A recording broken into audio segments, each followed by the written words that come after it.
Thank you everyone for making it happen this evening.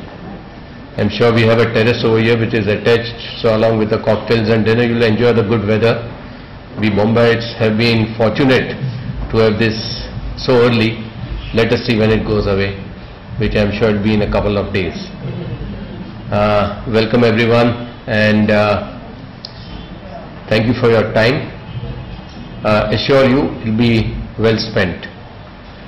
The purpose of our holding this seminar this time was that since the markets are just going up so much, there is a lot of confusion, what to do, and a lot of people are also thinking that let's buy before the market still start zooming up. Our idea was let's have some common sense, let's understand the environment of the markets, and initially my job over here is going to be talk on the behavioral aspect of the investment anomalies which most of us go through, the different type of investment anomalies in the market, and then afterwards where are the great investment opportunities which my colleague and our portfolio manager Rajiv Thakkar will take over, and he'll get you through a presentation on showing you the greatest investment opportunities which are existing today. And the best part is they're existing all throughout the global world, and we Indians, thanks to the liberalization process, that we can take advantage of that. So I'll start with how are the stock markets and how do we understand our own behavioral anomalies as well as understand the stock market and the behavioral anomalies of all the participants in the market. Because one is, you can be perfect, but if you find an imperfectness in the other person, then it is to your advantage that your being perfect can definitely put you in a better position to cash on the opportunities in the market. You start with, everyone knows that there is greed in the markets, there is fear in the markets. And how does this come about? What is really greed or what is fear? Now, stock markets. Give you an example. If all of us are holding 100 shares of Reliance each, our minds are always tuned to physics. We always believe that for every action there is a reaction, because that's how we have done. You do this and this will happen, you do that and that will happen. Now if all of us are holding 100 shares of Reliance Industries, the current market price is 2000 rupees. I sell my 100 shares to Mr. Kamlesh Sonawala and he buys my 100 shares. And there was an action and there was a reaction. The market price goes down to 1500 rupees. When it is 1500 rupees, I did an action, I am better off because I sold off my asset which has gone down. And as far as Kamlesh is there, he did an action, the reaction was that he's lost money. It was good as long as we do this, then our minds would be very stable. But what happens is, to all of you who are also holding 100 shares of Reliance each and you didn't do anything, and when your mind is tuned to physics, I didn't do anything and the stock market is going up. So what happens is, you start believing that you are wise, you are clever, you bought something and that's why your shares are appreciated. And that time greed comes in, because then you believe the overconfidence in you takes over and you believe that, well, you are smart enough to identify such good opportunity and you start over trading in the markets. Then the same thing is true when the markets just go down. In 2008-9, when the markets were going down, you were not doing anything and your wealth was getting eroded. And when that happened, fear set into you, because you didn't do anything and certain things were happening. And that's how greed and fear starts dominating in the markets. And it is important for every one of us to understand how we control our emotions when certain things are happening. But in a stock market, when you have every day the stock prices being bombarded at you, your portfolio values, today you have different types of software, where minute to minute it tells you how your software is going up, or how your portfolio is going up or down. And if you do that very often, you are bound to be only playing between greed and fear. And what is playing between greed and fear? Either you are in greed, either in fear. You go up and down. What do? Have you seen a monkey on the branches? From one branch to another branch, they are just going up and down. And that is what makes people mad. And that is how people make bad investment decisions. Now let's see the current times. Today what is happening is only all good news are coming to us. Of course, in last 2 days things have been different. But otherwise you have been only getting good news. FIs are coming, our GDP growth is going to be there. So we are going to be all in a very good shape. Our portfolios all are going up. There is only over-optimism that, well, things cannot go wrong with India. Of course, last 2 days have shown that things can go definitely wrong with India, with the types of scams which we have seen in every aspect of life.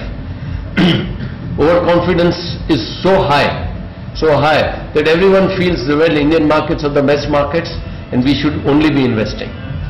Now, some of you would have been with us in 2008 when we had a similar series of presentations at the same place, at the same venue, and we had this presentation on a different scale, but it was all on behavioral anomalies. And at that point of time, what you were getting was only negative news. Everyone was telling that, okay, the Indian markets are the worst. You have to just go on selling stocks. Stocks were just plunging, and stocks only represented losses. Today, stocks are only representing profits. There was all-round pessimism, and there was loss aversion around, because people had lost so much of the money in the stock markets that they thought that no, we cannot buy stocks. Let's go to some safety of fixed deposits, which were also giving only 6 to 7%, but people were flocking over there. Now, that time we were very bullish on the markets because stocks were available at very good bottom prices. But investor psychology was very different. Investor psychology was, no, you have to sell stocks because others were selling. So here I am going to now take you to a few of the behavioral anomalies and heuristics which would be playing in your mind. You will have all the answers by your own self. But explaining you these sort of behavioral anomalies will give you an idea that how rational thinking in times of greed and fear can benefit you in your good long-term investment decisions. The first is the availability heuristics. We all make, what is a heuristic? It's a mental shortcut the brain takes in processing information. And when it does not process full information, then you have these heuristics. So many times tips, when we go outside and give tips to people at a restaurant, the meaning of tips is to ensure prompt service. So actually we should be giving the tip before we order, because then you will get good service. However, we do it mechanically. They think that we give the tip after that. Similarly in the markets, Reliance discovers gas and the stock prices starts going up. Well, there are so many variables in this, whether whatever the company is telling is the truth, whatever has been reported in the newspapers, is it the right thing, then whether the quality of the gas will be sellable, and all this is a 7 to 10 year cycle, because how much money the company will require to plow into the company so that they can rig that gas and then send it by pipelines to people. But here the stock market starts moving up, the stock price starts moving up. It's because of mental heuristic. The brain is not processing all the information, and because of such biases you have an availability bias. when an availability bias is there, you start making decisions based on all the readily available information. Today you open the newspapers and you are scared because what is the availability bias doing to you? That everyone around you, every politician, every bureaucrat, every corporate guy is a scamster, because all the information which is flowing to you is giving you that sort of an impression. Now in the markets, what is happening? Markets good, FI buying, GDP growth, when all this information is there with you, every day you open the newspapers, oh, market will go up, inflation has gone down, that's why the market has gone up. So you start believing in this sort of an availability information and you start thinking, well, let me invest, let me invest. India shining is a classic example of availability heuristic. 5 years back, everyone was under the impression India was shining. We went to different parties, cocktails, we also talked about India shining. But the fact was, till the BJP lost the elections, that time we found out that, well, India was not shining, because if India was shining, they would have won the elections.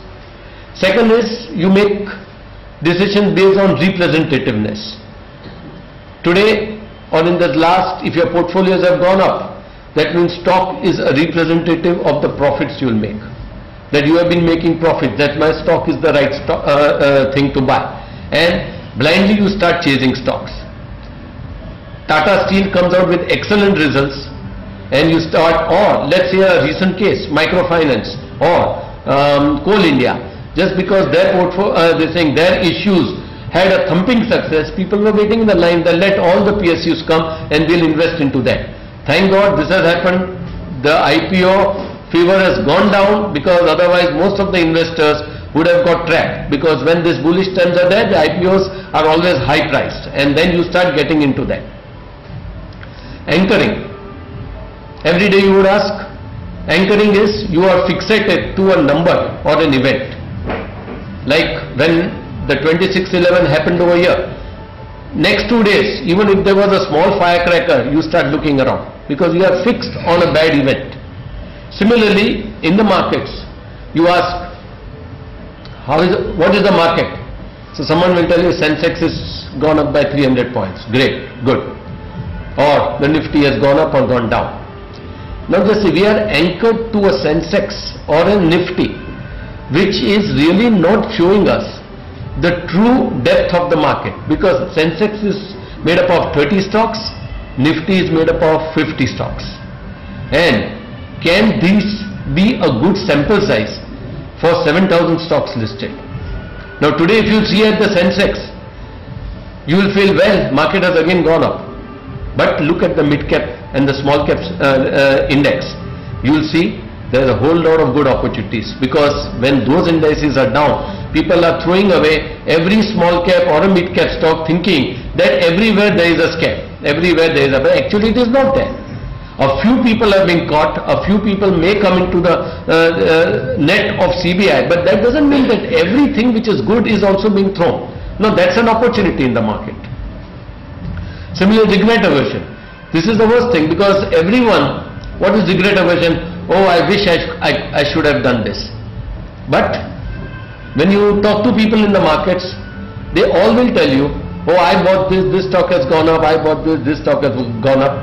And then you'll feel like a fool. Oh, everyone had bought the market, they all are making money, I am not making money. But actually you have to understand that people only talk about their successes. Nobody is going to talk to you about their failures. So don't think that you are the only fool in the markets. Yes, there are all around you are surrounded by fools, because that is where the markets are going around. That is where the market. So if you understand this, and if you are equanimous, that I am not bothered what happened, I want to do whatever I want to do, that is the sure way of being successful in the markets. Holding. Everyone goes together. Just now the markets are going up, IPOs are coming in, certain stocks are moving up. You bought this? Yes, I bought this. So everyone starts buying it. Herding was very evident in Reliance Communication shares. Everyone knew that at 430 rupees it was a highly priced stock, and everyone thought that no, I know it is highly priced, but I will sell it on listing. But the problem was that everyone in a herd came to sell when it was listed. So everyone was thinking the same thing. Nobody was thinking in a different way. So when you are going to think with the herd, 99, 110% chances that you have to go wrong. Because you have to be a contrarian, you have to be innovative in your thought process. Otherwise, what is the difference between this thing following a herd of sheep or following a herd of men? So in such a market, when these behavioral anomalies are there, you are prone to make very hasty decisions. I think that is where you got to control yourself. Because there is something like the law of the farm, you cannot sow something today and reap tomorrow. So don't even go by tips, okay, I'll take this stock and I'll make money tomorrow. Nothing can happen. If suppose you are successful, it's only because of your good luck. Had you gone to the casino that day, also you would have been successful. Another mistake is, this is a good company. So I don't mind, I'm putting in a good company. Because you have always been taught that you put in a blue chip company, you can't go wrong. But a blue chip company also, at what price you are paying is very important.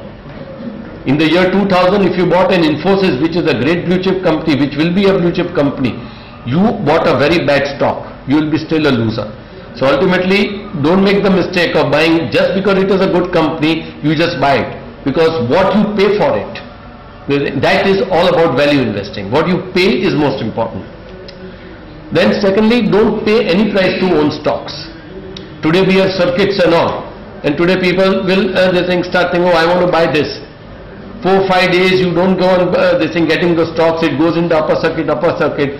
So then you get fed up and tell, no, anyway, now you buy it winner. So when the circuit opens, you think that you are lucky. No, when the circuit has opened, because now all those people who had bought in the earlier stages will come to sell. That's why the circuit is open. Because if they were still buying, but then you would buy and make the original investors exit. So don't even make that mistake of pay any price for any stocks. If you have the money, market will give you all lot of opportunities. And secondly, it is nowhere said or written that you have to be buying in the markets and selling in the markets every day. That's only a recipe to make the stockbroker rich. Otherwise, you are making yourself poorer. It's only a transfer of wealth from your pocket to the stockbroker's pocket. Yes, if that includes my firm also, I'll still maintain that. That's not the right thing to do. Secondly, don't follow fancies in the market. Fancies is whatever every day you read in the papers. Like microfinance is a fancy. After Coal India, coal stocks, then PSU stocks, all have become a fancy. Real estate is a fancy. Don't follow such stocks. Because for a fancy stock, you pay a fancy price. And when the fancy ends, you have a fancy loss. Beyond that, nothing can happen. Then chasing overpriced IPOs. I think here is one thing which everyone has to remember. That first is, I would ask you one question. Why do IPOs only come in bull markets? Why don't you have IPOs in bear markets? Because in bull markets, the investors are full of greed. And they are so greedy, they are willing to pay any price for any stock. And why do IPOs come in bull markets? Because the original investors think and believe that today the market is ripe because there are crazy people willing to give us crazy prices, and that's why they come and sell the stocks. And you buy all these high price stocks. Let's understand I would say, the way the structure of an IPO works. They want to sell the stocks. They don't want to do it in bear markets because they believe they are not getting a fair price. In the bull markets, they know that the investors are giving a stupid price, and that's why they don't mind giving it. Secondly, they appoint an investment banker, pay him the fees to get them the maximum price, and the investors read the research report of only that same investment banker. Now, that investment banker is working and paid by the company. How will he give you any value? Because if he gives lesser value, his remuneration is based on a percentage of how much he is able to collect from the investor. So it's a totally a no-win situation for the investor. Yes, capital market allows these things to happen. So capitalism can only function if you have IPOs and all. But if we are smart enough, we can be away from the IPOs, because it's not that IPOs, they come out with bad companies. But there is something like a hot period of the IPO, you can always avoid that. And after all the fancy of that IPO will end, then you will have those stocks available to you at rock bottom prices. You can go through all the IPOs which have come in last 2 years and you see what prices they are getting. I don't need to tell you, do a Google search, you'll be able to get all the rates. And if you have been an IPO investor, you know how much losses you have made, so that will give you a fairly good idea.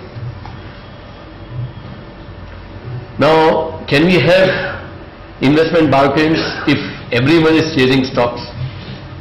Except, as I just mentioned to you, just now in the markets, mid cap and small cap, some values are emerging. But just now when the markets are at that dizzy heights, everyone is aware of what good times are, everyone is aware FIs are buying, everyone is aware that there is so much liquidity in the markets and that's why the market is going up and stock prices are going up.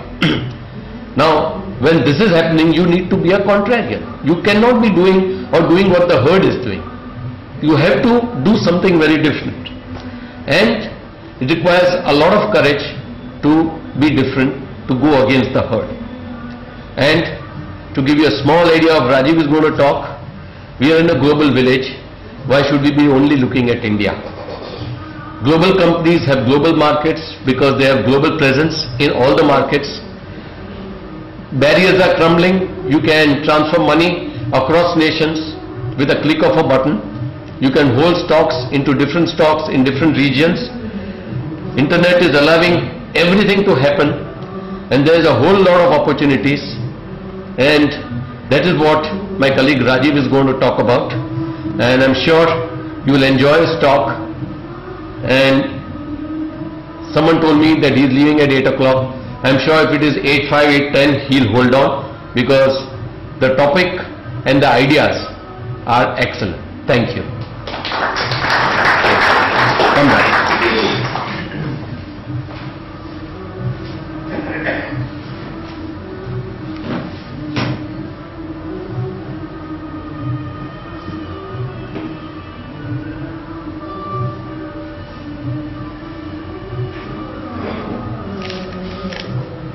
Good evening, everyone.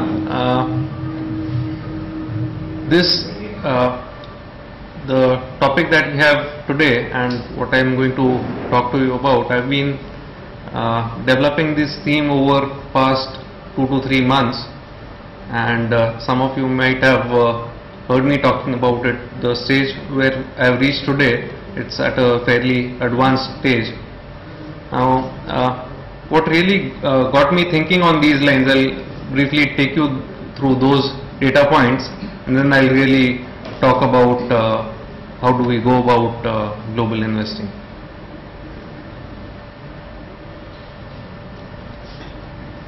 See, what got me thinking about global investing, and this is very ironical that when the entire world is talking about investing in India and in countries like China, why are we talking about sitting here, right here in India, talking about investing in the developed countries? What has happened is we have had a very good run in India. To put things in perspective, in 2003, BSE Sensex was less than 3,000, and on Diwali day in 2010, we were at 21,000. So in 7 years, we have gone up 7 times. This is a phenomenal return by any standards. National savings certificate would probably have doubled in that period. Instead of that, we are up 7 times. And it's not that everything has been earnings growth. It's true that corporates have been doing well in India, but roughly half of this return has been on account of valuation expansions. So what used to be a very cheap market in 2003, in 2010 is a somewhat pricey market, looking at companies relative to their earnings and relative to their sales.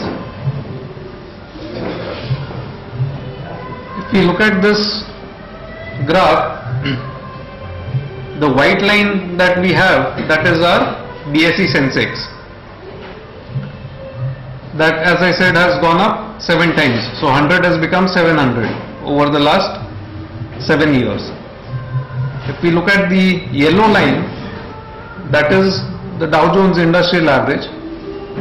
Over there 100 has become just 140 over the same period.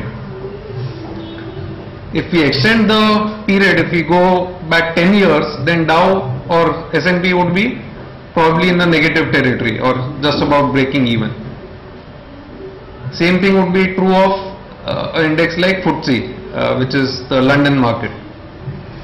So it has really been a strong outperformance of India over developed countries, and within the emerging markets also we have done relatively better than the other markets. So today we have an ironical situation where if we read the letters of value investors in developed countries, they are all very excited because markets are at multi-year lows. And if we look at value investors in countries like India, they are hard pressed to find anything really attractive today, unless we go to the mid cap and small cap space. As I was mentioning, this is the Sensex, the white line, and the yellow line is the valuation number. So in 2003, where the price earning ratio was somewhere around 11 times, here that has gone up to close to 24-25 times on a trailing basis when markets are high today. And 24-25 times is, although not an absolute bubble like we had seen in at the time of the dot-com boom or at Harshad Mehta time, but still it is an above average valuation. It is not exactly cheap in terms of earnings. And today the optimism for India and pessimism for the developed countries is so high that everyone has just written off the developed countries and everyone is saying, oh, India and China are the next superpowers, and some people already think we are a developed country. If we were to grow at 20% per annum on the stock market, then our index should be 7,72,000 in another 20 years. The market does not move in that linear a fashion ever. During the course of my presentation, bring out some facts and maybe get you thinking as to, is this so cut and dried, is this so certain? I'll start by talking about some so-called foreign companies, and then I'll talk about some so-called Indian companies.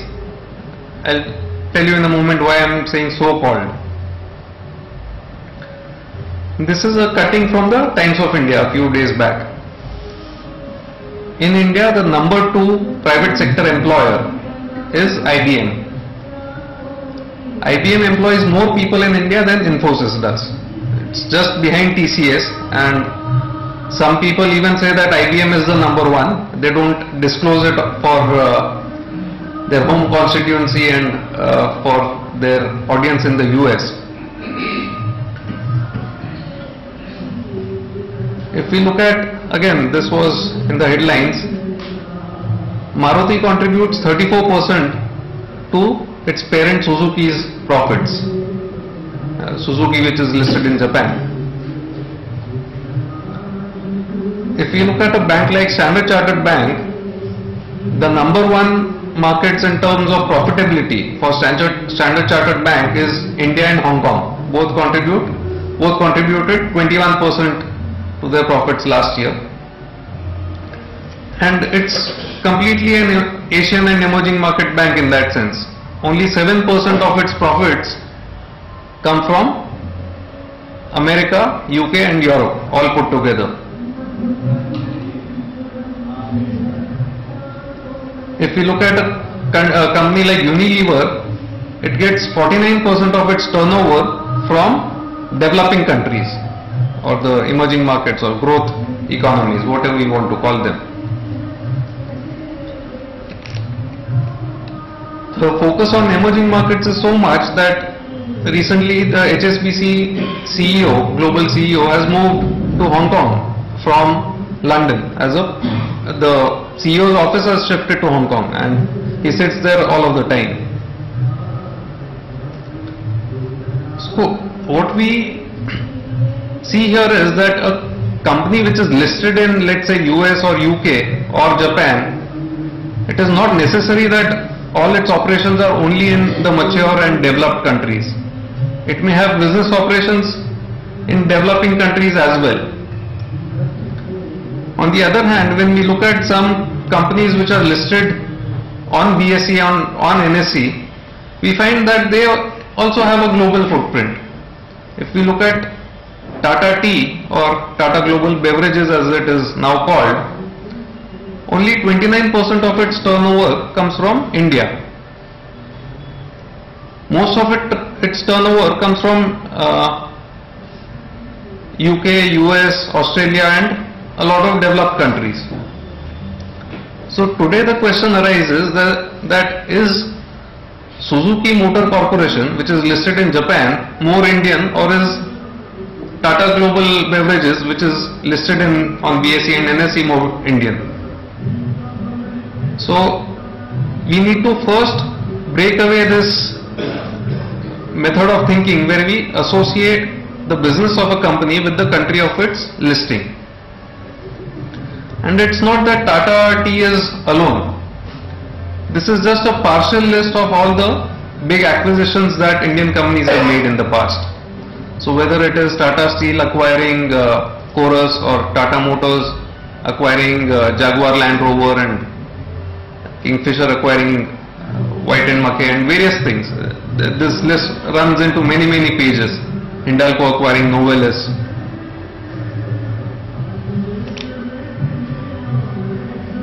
So what we are seeing here is that although companies have a global footprint, there is interlinkage between various countries as far as business goes, the stock valuations are to a very large extent affected by sentiment relating to the economic prospects in different countries.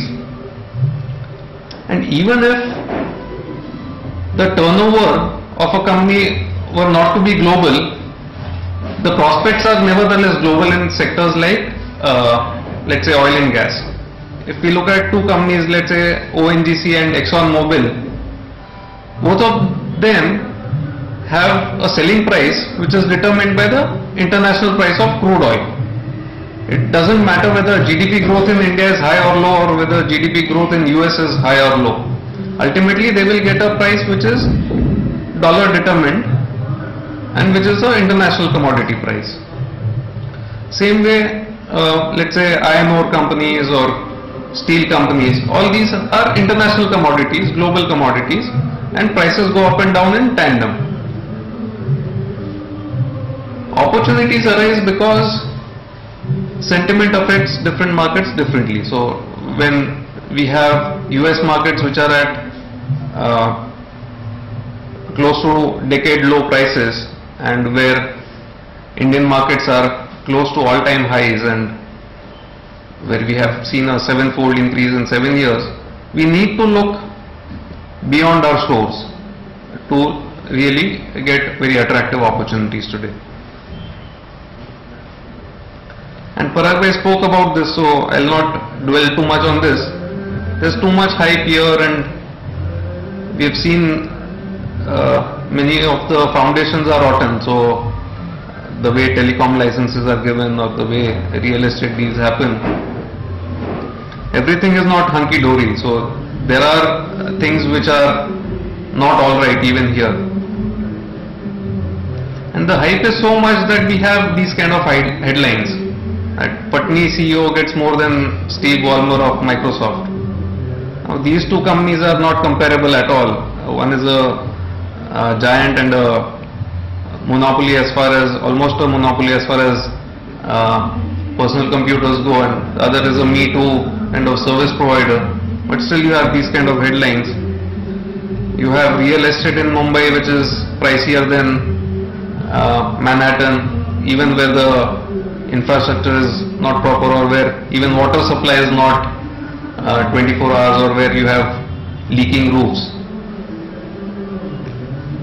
And finally we come to this question, and this kind of a study has been carried out by many research houses, that even granting that countries like China and India will grow faster than economies like Europe and the US, is it a certainty that stock markets in India will give more return than those countries? And people have analyzed lots of data. They came to a conclusion that actually there is no correlation between the GDP growth of a country and the stock market return. So if there were to be a correlation, then we would have a straight line somewhat. Then we would have a straight line, that as stock market returns are higher, GDP growth also has to be higher, or vice versa. But the data points are all over the place. In fact, on a mathematical number basis, actually there is a negative correlation, which is very surprising to most people. We come to reasons for this strange thing happening. Why should there not be a correlation between GDP growth and stock market returns? If we step back and think, what really is GDP growth? GDP growth is more goods and services produced in an economy. So if airlines were to buy more planes and fly more passengers, that will result in GDP growth for the country. But probably it will increase losses for them. We have seen in sectors like telecom, we have seen in sectors like retailing, for example, where people have opened a lot of stores. We saw many bankruptcies in the retail sector. We saw Subiksha going under, we saw Vishal Retail going under. So where there is volume growth, it does not mean that profits will automatically follow. Sometimes in sectors like infrastructure, profit growth also comes with volume growth. But in such cases what happens is, the equity dilution is in excess of the net profit growth. So ultimately, as shareholders, what matters to us is per share earning or per share dividend. If the net profit of a company doubles, and if their number of equity shares go up 3 times, then as shareholders we are poorer. It's not that we are richer because the company doubled its profits. So that is another thing to keep in mind when we look at GDP growth and we try and predict the stock market returns. And the worrying thing today is, a lot of money coming to India is what I would call hot money. These are, or the new money, these are players who have not been in India for long, who have only heard about the miracles that happen in India. So it's like they are driving a car looking at the rear view mirror and not looking out of the windshield. So just because past returns have been good, it does not mean that everything in the future will be very good. You need to look at the current valuations, you need to look at the current prospects of companies when investing for the future.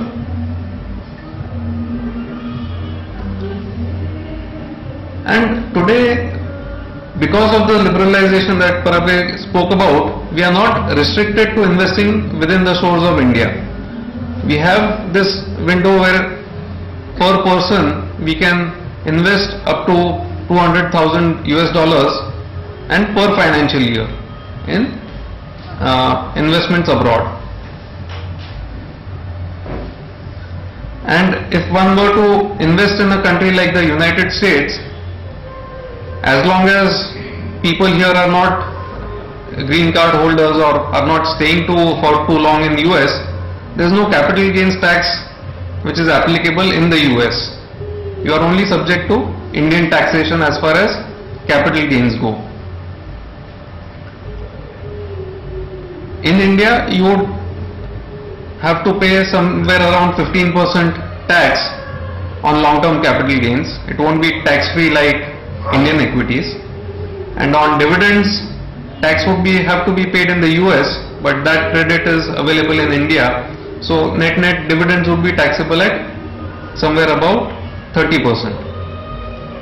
So of course you need to consult your tax accountant, but having this in background in mind, we look at what exciting opportunities are there in international markets which can give a recurring return of between 8 and 9% in a zero growth kind of scenario. And if equities markets were to grow, that return would be over and above this 8 to 9% return that I am talking about. So the approach that we are recommending today is, we would recommend buying companies which are globalized, which are not excessively dependent on either the US or Europe or the developed countries, and where the volatility is not too much. So we are not recommending things like financial sector stocks where there could be a lot of subprime mortgages or things like that. We are recommending stable businesses where even if there were to be a small up and down in the economy, the fortunes won't fluctuate so wildly.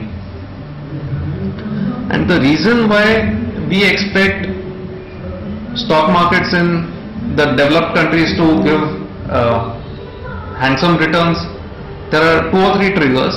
One is that these are available at significantly low valuations as compared to their past average valuations and as compared to the highs that we have seen.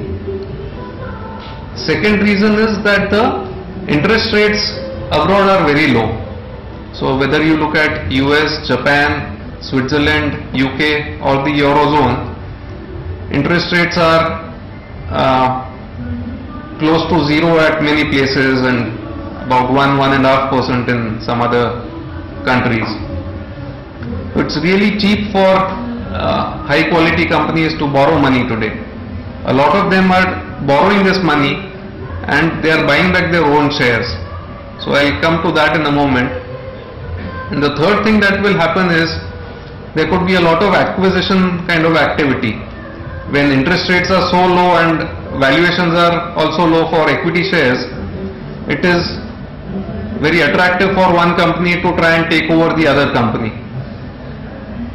It is also attractive for countries like Singapore or for countries like China or Middle Eastern countries to directly take over quality companies in US and UK rather than holding on to treasury bills and things which are giving close to zero return. Let us look at some of the globalized companies. We have already seen some in the earlier slides. We have seen how Unilever gets almost half of its turnover from developing countries.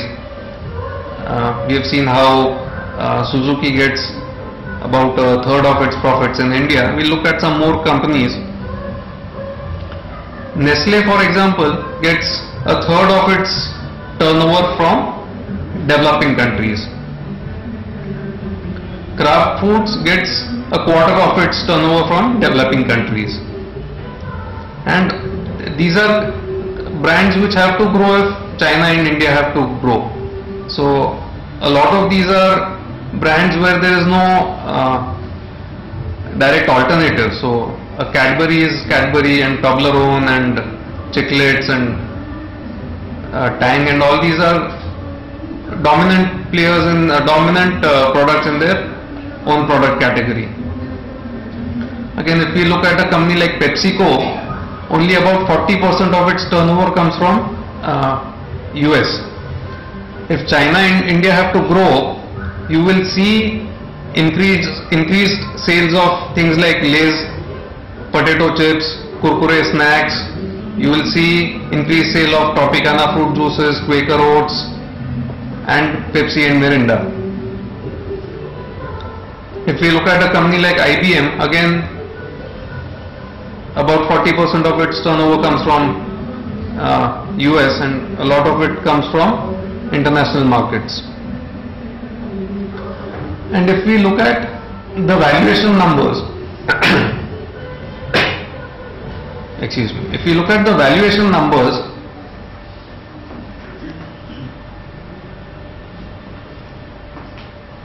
currently these are trading at about 16 times earnings. A lot of the companies that we spoke about are trading at around 16-17 times earnings. So PepsiCo is trading at 16 times earnings. If we look at the chart, at high it has traded 34 times earnings. 38 times earnings, and on an average it has been trading at 24 times earnings. At the lowest, a company like PepsiCo has traded at 13 times earnings. So we are not really buying it very far from the low that it had reached at the height of financial crisis. So that 13 times was in the year 2008 when Lehman Brothers went bankrupt and all of that. See, as minority shareholders, we are concerned with per share earnings rather than what happens to the net profit of the company. Now, per share earning growth can come by two methods. One method is that the net profit of a company grows. The second method is that the number of shares that the company has, those go down, those reduce. So a lot of these companies are doing share buybacks, and that is causing EPS growth apart from the growth in net profit. So people have this thing that, oh, in the developed countries there's only 2% and 3% growth and company profits are growing only 5-7%. So why should we buy those companies? This is the story. If profit growth is lower, it is combined with the fall in outstanding number of shares. So Pepsi, which had around 175 crore shares in the year 2000, they have gone on buying back their shares from the market and reducing them. So today they have about 160 crore shares. So they have bought around 15 crore shares over the last 10 years. In the case of IBM, it's even more stark. From 175 crore shares at the beginning of year 2000, they are down to around 130 crore shares today. They have bought back 45 crore shares over the last 10 years. Now this is very attractive for minority shareholders or for people like us who are investing in these companies. And it is a misconception that these companies are dud companies or these companies are not growing. If you look at the per share earnings, this is how PepsiCo's EPS has grown. So it has been a steady growth over the years. Also, even at the time of financial crisis, there was only a small dip. It was not a big dip in the case of PepsiCo. If we look at a company like IBM, we cannot even make out that there was something like a financial crisis. Through the crisis, they have gone on increasing their per share earnings. The only dip that you see in 2002, that was when they had a cleanup of all the dot-com mess and all that. So that was probably the only year where there was a dip. Otherwise, they have been growing their earnings quite handsomely over the years. And the people say still India will grow. Don't talk to us about international investing. That is what at the end of the day people say. I will take a simple example of a company like Nestle. Nestle, the parent company, is available at around 16 times earnings. And Nestle in India is quoted in excess of 45 times earnings. We saw that 1/3 of Nestle's global sales comes from emerging markets.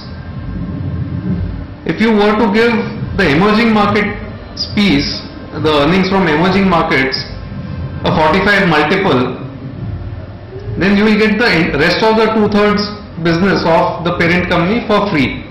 That is the extent of disparity in valuations today.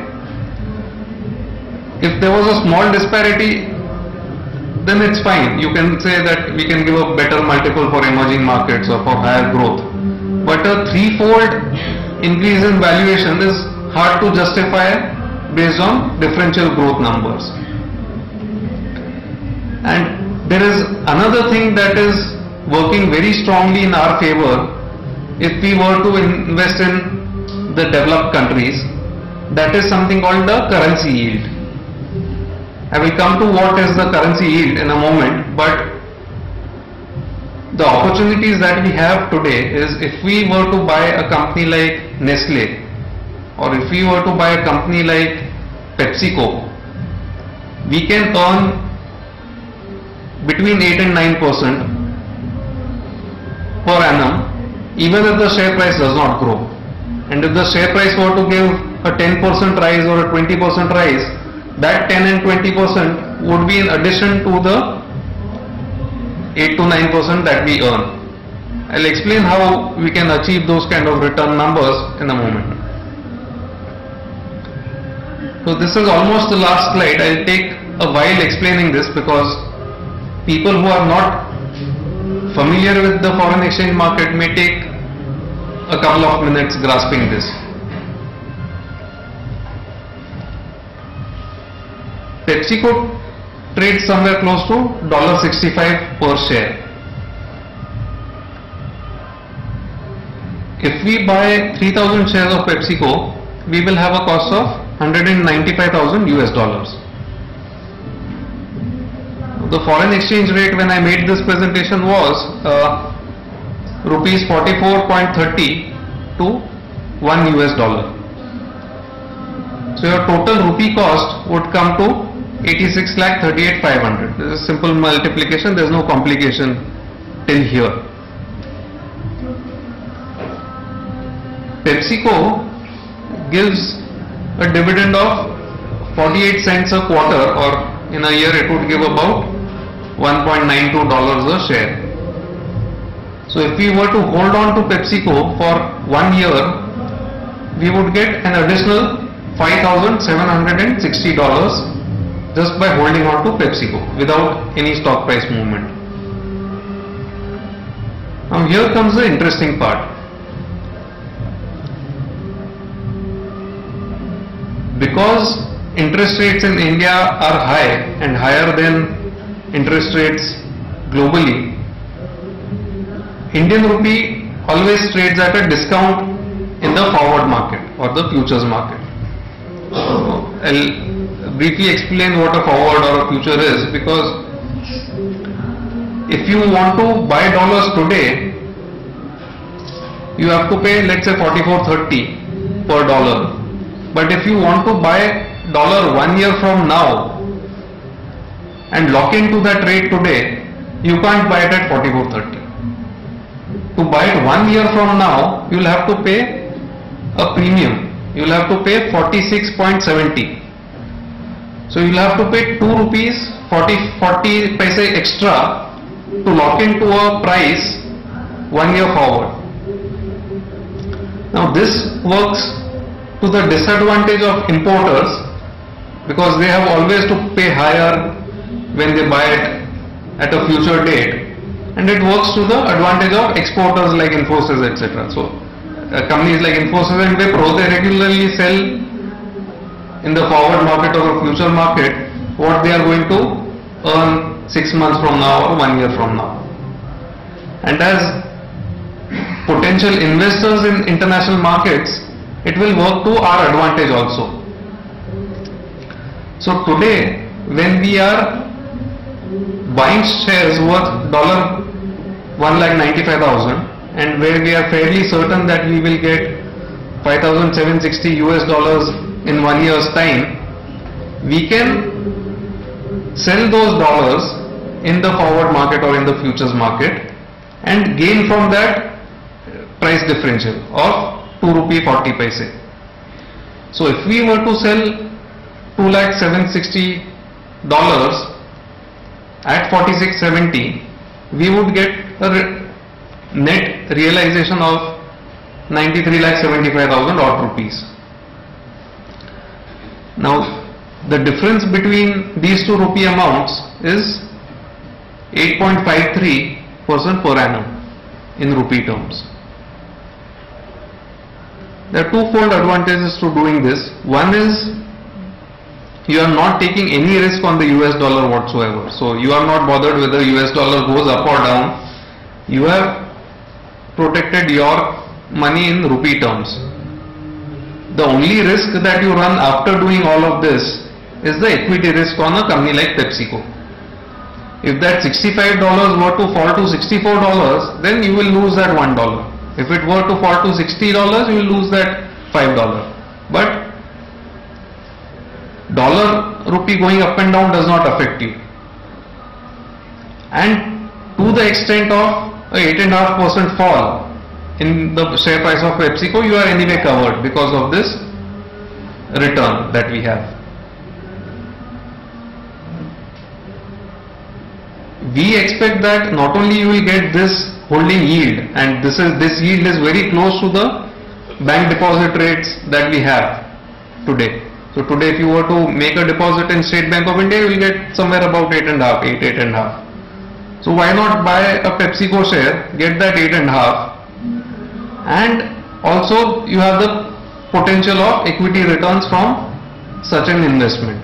So that is the basic theme that we have today. Of course, this 8.5 will be subject to taxation. Let us assume the full tax rate of 30% or 33%, whatever is applicable.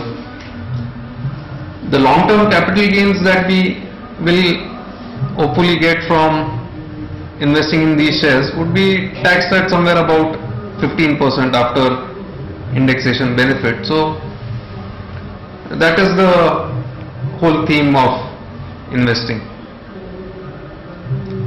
So today, when all expectations are built into India and where there are very low expectations from the markets outside India, we feel that there is an opportunity here, and we would recommend a buy on some of the quality names that are there internationally. Thank you. Rolling them over. The charge to buying shares, so when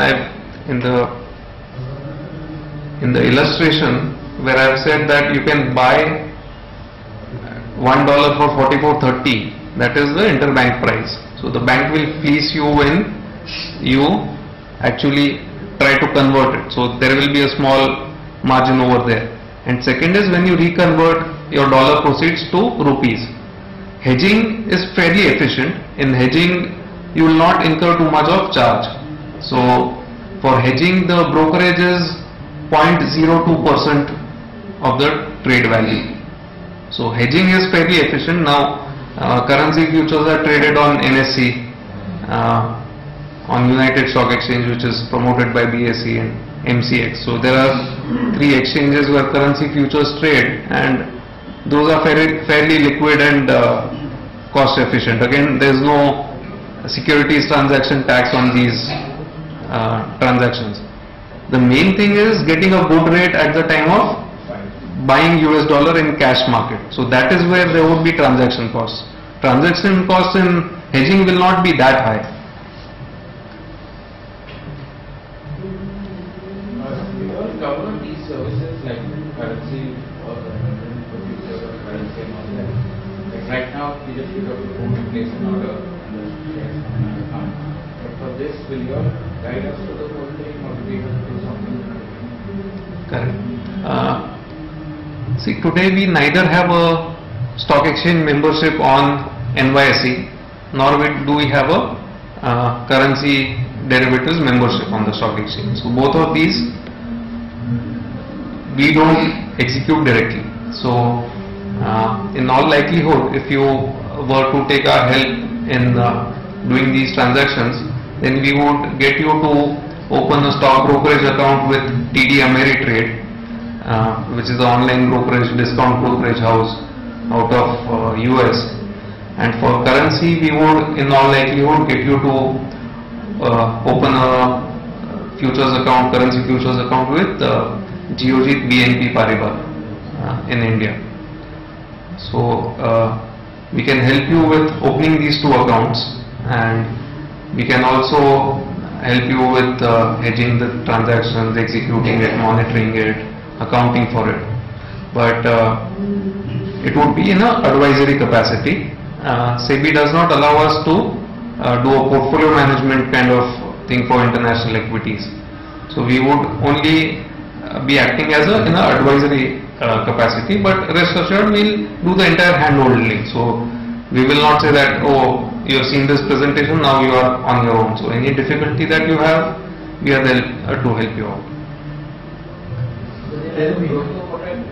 What is the service that you give other than the advice part or recommendation that okay, fine, PepsiCo is good, buy it? So at the first stage, we would help in the documentation and opening the account with these two entities. After the account is opened, we would recommend we would get the remittance done. So again, there is remittance to be done in US dollars. Once that is done, we will tell you which shares to buy, in what quantities, at what price. We will monitor the futures market and help you execute the futures trade. As the futures expire, as and when there is a rollover to be done, we would tell you that. We would help you with accounting for these transactions and monitoring them. That would be our role. Is this dividend fixed? The dividend, You have estimated the dividend 42 per week. 48 cents a quarter. Yes. Now, is this big or can it go down? Theoretically, it can go down. It can, of course, go down. So if PepsiCo were to incur a loss, they may say that instead of 48 cents, we'll pay 0. That, of course, is a possibility. However, the kind of companies that are there,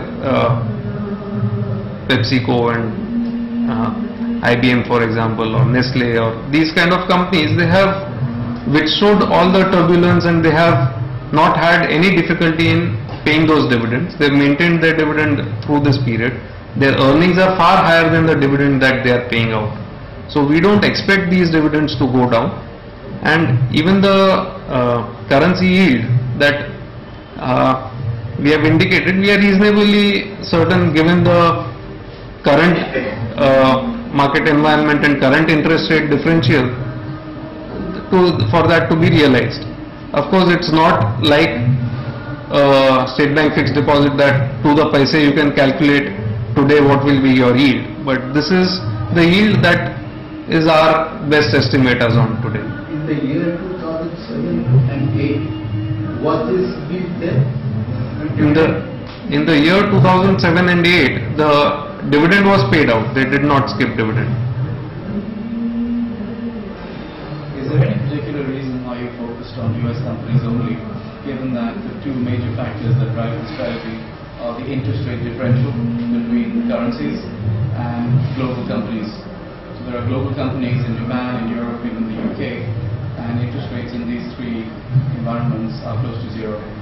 Correct. So why is it that you're focusing on TD Ameritrade and the US specifically? The examples that we took today, so Unilever is an Anglo-Dutch company, Nestle is a Swiss company, and PepsiCo and P&G are US companies. The advantage of US is a lot of European companies and Asian companies are listed by way of ADRs in the US. So with one market, you can access companies all across. The second reason for choosing US primarily is that, and it could be US or UK, it could be either of them, is that we can at least read their annual reports, because if it were to be Japan or if it were to be France, or the language becomes a problem. Their communication is not in English. So that was another reason. The third reason was no capital gains tax for people out here. So that was another advantage. Again, monitoring US companies is that way slightly better they have a quarterly reporting requirement. Some of the European companies follow a 6-month cycle. So on an average, when we are stepping out for the first time and we are just dipping our toes in a new market, the maximum comfort that we found as on date was in US rather than any other market. If you have to take RBI permission to remove this money, you have that you say every year? There is no permission to be taken from RBI. This is a general permission given to everybody. What needs to be done is, wherever you have a bank account, let's say HDFC Bank or SBI or Axis or ICICI, you have to approach the branch. You have to fill out a 1-page form stating that you wish to remit this much dollars from this account, and that you have to give a declaration that it is within the 200,000 limit for the financial year. It's as easy or as cumbersome as buying foreign currency for your foreign travel. So it works pretty much like that. Is the investment decision more dependent on the fundamentals of the company or the currency future situation of the company? The investment decision is primarily driven by fundamentals. So the way I started looking at it was, and the example I've taken, we used to own Nestle for our clients, portfolio management clients, and then we sold it out for some other FMCG companies like Procter & Gamble, and we sold them out, and at the same time we kept seeing that the valuation of the parent company is far lower than what the valuations are there in India. So when things became so stark that you were getting effectively the entire developed country piece free of cost, as we saw in Nestle, or same thing applies in Unilever or in PepsiCo. PepsiCo of course is not listed here, but the differential is huge. So it's not that we are just excited by the 5.5% currency yield. If you want that, you can buy any asset. So for that matter, even if you buy a US real estate and you sell that that many dollars forward, you will get that 5.5 yield. But then your value will go up and down depending on the price movement of real estate. Or even if you make a fixed deposit in US, you will have the same 5.5% yield. So that is not the primary driver. The primary driver is this, that we have gone up 7 times in 7 years. These companies have, broadly these indices in the developed countries have done nothing for 10 years. So they are calling the 2000 to 2010 period as the lost decade or the noughties. These are the kind of terminology being used over there. And the interest rates are so ridiculously low over there. Companies like Walmart and Microsoft and all these players are borrowing 3-year and 5-year money at rates like 0.75% per annum and 1% per annum. And they are using that those funds to reduce their number of equity shares, or they are using that money to acquire companies, and it's really an attractive time to hold some of these companies. How do you see the market situations there in terms of the shares and the performance in the market price rising by the way in India? Similar company like Infosys in India and IBM in US, what has been the rate? Both have done exceedingly well in the markets. See, today if we look at the business models of IBM, Accenture, Cognizant, or even to an extent HP, it's no different from the business model of Wipro, Infosys and TCS. They take contracts over there, some of their employees are on site, a lot of work is sent offshore. But what happens is when IBM is given a contract, it is seen as business going to an American company, whereas if it's given to Infosys, it's seen as people got Bangalore. That's the terminology. Otherwise there's no difference in the business models, and both are growing exceedingly well. The initial years, if we look at the period from 2000 to 2010, the initial years Infosys obviously did much better. Companies like IBM and Accenture and all were slow in imitating them. But today if we look at it, the prospects are or the growths are similar for these kind of companies? I think the market rates there, the share market prices in those exchanges, if you track the IBM growth and the IBM share price growth and Infosys growth in India, It's obviously far lower. It's very low as compared to companies like Infosys. So if we look at the rear view mirror, India is the best. And therein lies the divergence. So if we look at a period from 1992 to 2003, 1992 at Harshad Mehta scam time, at the peak, Sensex was at 4,200. And in India, 2003 Sensex was less than 3,000. So for 11 years, people had negative returns. And we have seen what happened since 2003. So in markets what happens is, after a very strong run, markets many a times take a breather because either valuations go out of hand and things have to, companies have to take a breather and things like that. And where there has been an extended period of underperformance, you have all these things which come together.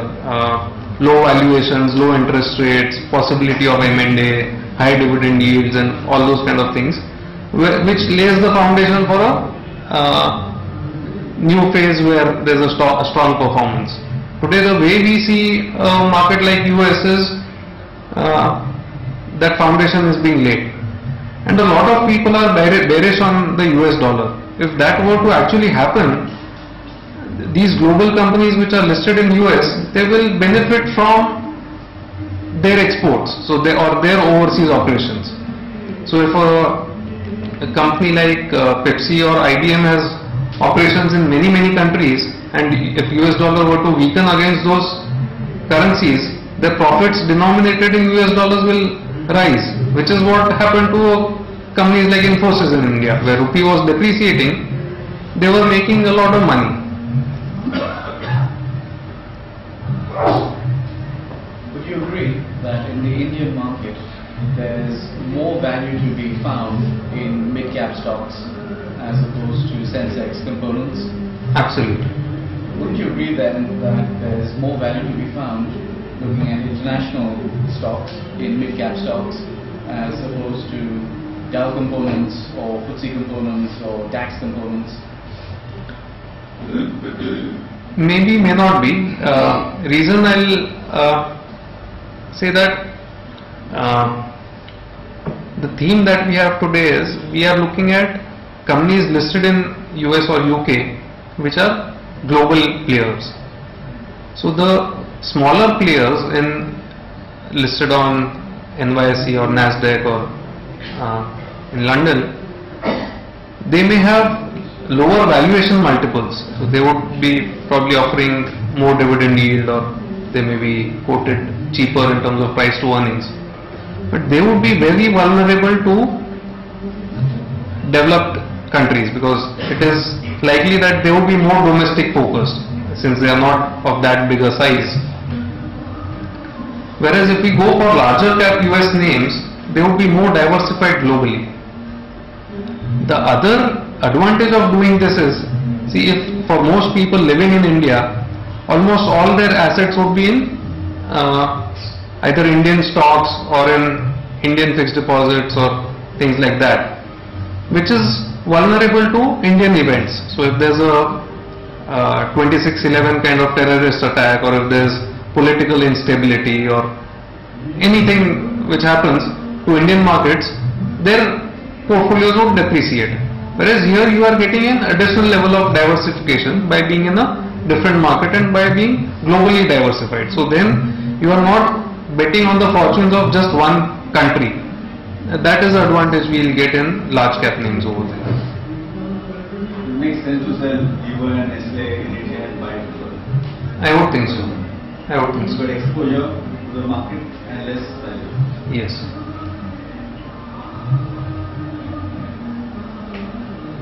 This dollar, you say there is a yield of 5.5% over. Yes.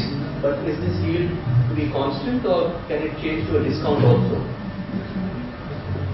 For it to change to a discount, So for the yield to be negative, US interest rates would have to be higher than Indian interest rates. But there was a time when it was in a discount. No, it hasn't traded at a, so rupee trades at a discount, dollar trades at a premium. That has been the relationship for a very long time now. Except for one aberration in one particular week, that was at the, I think, in 1997, 13 years back, where all the Asian currencies were depreciating and Indian call money rates had gone up to somewhere about 100% or something like that. At that time, the reverse was true, but otherwise normally Indian interest rates have always been higher because inflation in India is higher, and this relationship has held true for a long time. Are you saying it is related to the interest rates? Yes, it is. So whatever is the, in theory, whatever is the difference between the interest rates, so if Indian 1 year interest rate is 7% and if US 1 year interest rate is 1%, the difference should be 6% in the forward market. Yes. You see, when the not have anything to do with the rate of the dollar, like we have bought the securities at 44.3 and we are getting the futures at 46.7. Yes. Suppose the dollar was to come down to say 42. Then what will be our futures? Future will also come down. So then we'll be having a negative effect of buying. Whatever profit or loss you make on the shares will offset the profit or loss you will make on the foreign forward cover. So you will not be exposed to risk. If you want, I'll not be able to just talk about it. We'll have to take a piece of paper and a pen once we are through with this, and I can explain to you whether dollar appreciates or depreciates. On a net basis, you are not affected at all to the foreign exchange rates. Your profit and loss will be totally dependent by whether Pepsi share price moves up from 65 or comes down from 65. You will not be affected by dollar rupee rate going anywhere up or down. You will not get the currency hedge. You will get the currency hedge. You will get the currency hedge. Our buying rate is 44.3. Let's say 44.3. And we are getting a forward, the same forward dollar 2.5 rupees. Yes. If the dollar would go below 44.3, suppose it got close to 42, then we will get a hedge of say around say 43 or something. So we have to take it. I'll work it out on a piece of paper and show it to you once we are through with this. Whatever be the price, whether it goes to 42, whether it goes to 35, 30, 100, anywhere, any number you take, you are not affected by foreign exchange fluctuations.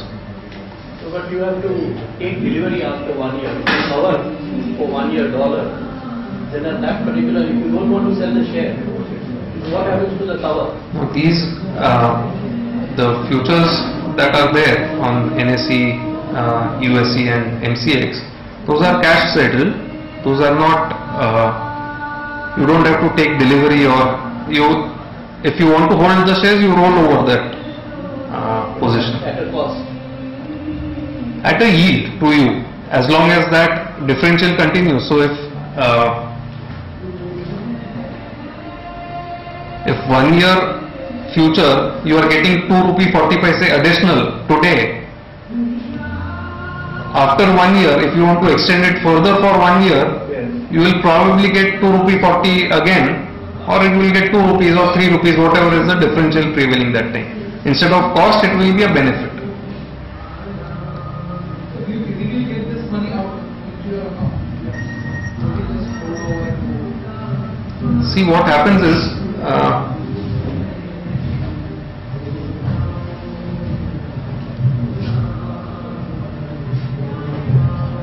I'm desperately missing a whiteboard and a marker. Anyway, see, let's take this example. Okay, you have done this transaction. 1 year has passed. So today is 10th of December 2010. You did this transaction. We'll fast forward. We are on 10th of December 2011 now. Now, give me any currency rate as on 2011. Give me one number, rupee to a dollar. 42 you want?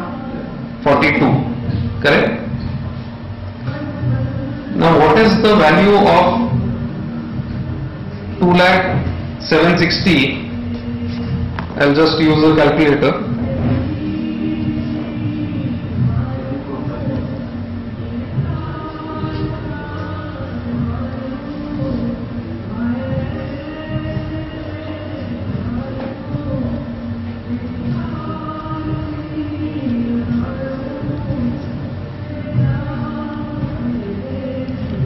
This would be worth 84,31,920.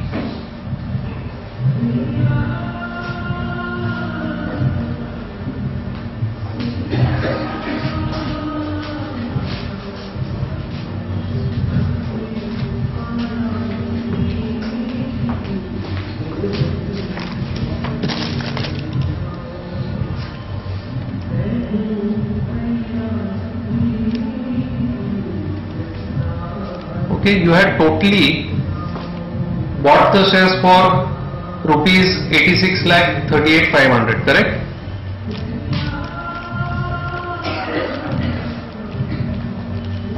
Now because rupee dollar is at 42 rupees to a dollar, after selling $2,760,000, you have realized only 84,31,920. So apparently there is a loss, correct? But you have also sold $2,760,000 at 46.70. What you have sold at 46.70, you can buy it back from the market at 42 because prevailing rate is 42.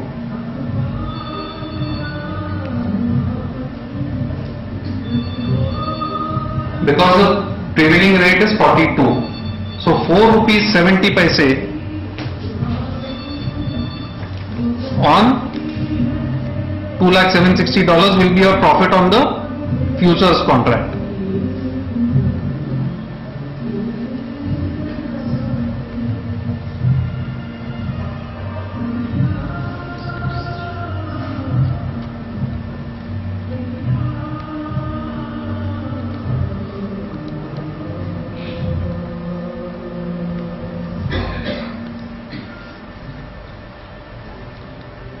So 4.7 into 2,760,000 comes to 9,43,572.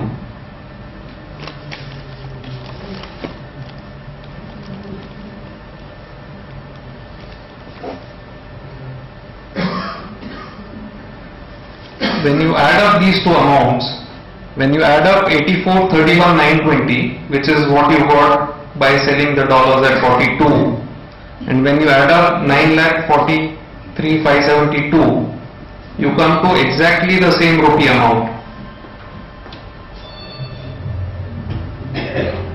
You come to exactly 93,75,492. Now you can do this example with 41, 40, 39, 50, 60, whatever amount you do, you will get exactly the same amount. If Pepsi price stays at 65. If Pepsi goes up to 66, you will make a profit. If Pepsi comes down to 64, you will make a loss. But on account of currency fluctuation, you will not make any loss. Neither will you make a profit. What is the time horizon one should look at? I would say at least 3 years. It could happen sooner, but one should be prepared to hold on for 3 years.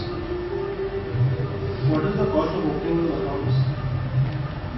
It's quite economical in that sense. The brokerage charges for TD Ameritrade, they have a flat dollar pricing per trade, irrespective of the value of the trade. So they charge somewhere around $10 per transaction, which would be in the region of 450 rupees per transaction. Purchase and sale. And the hedging contracts, as I mentioned, it's 0.02% of the value. So as such, other than that, there are no account opening charges per se. In fact, when you open an account, I think, I'm not too sure, but they let you trade the first month for free or something like that.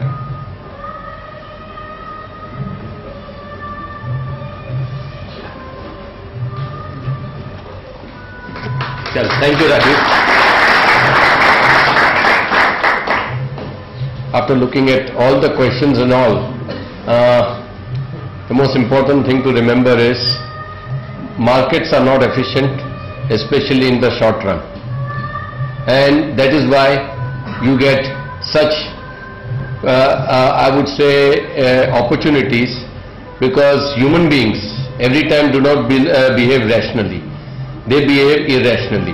So the basic concept of stock markets is that can you understand the stupidity of others as well as our own stupidity, and if you understand both of these, then definitely you can be equanimous in your decision making, and at the same time you can profit from the markets. Thank you everyone for a patient hearing, and I would appreciate if you all join us for cocktails and dinner. I think the weather outside is fantastic, and thank you very much everybody. Thank you. Particularly for you. Yes. Presently, at least if I may speak with myself, we are totally invested 100% in Indian equity. What proportion would you say we should shift to these foreign equity? If I were you, looking at these opportunities, if I can, I would shift 100% over there. To that extent, you are. This is the values which are available. I would shift 100%. But we can only shift $2 lakh a year. Yeah, but the thing is, the only thing is the tax tax. See, I'll tell you, it is also another behavioral anomaly. Tax. If you own, you will have to pay tax. No, don't think about it. Sometimes because you don't want to make decisions, we think about all these things. I have to pay tax, but first you ask a beggar on the road about tax. He's saying, "मेरे को दे दो, मैं दे दूँगा."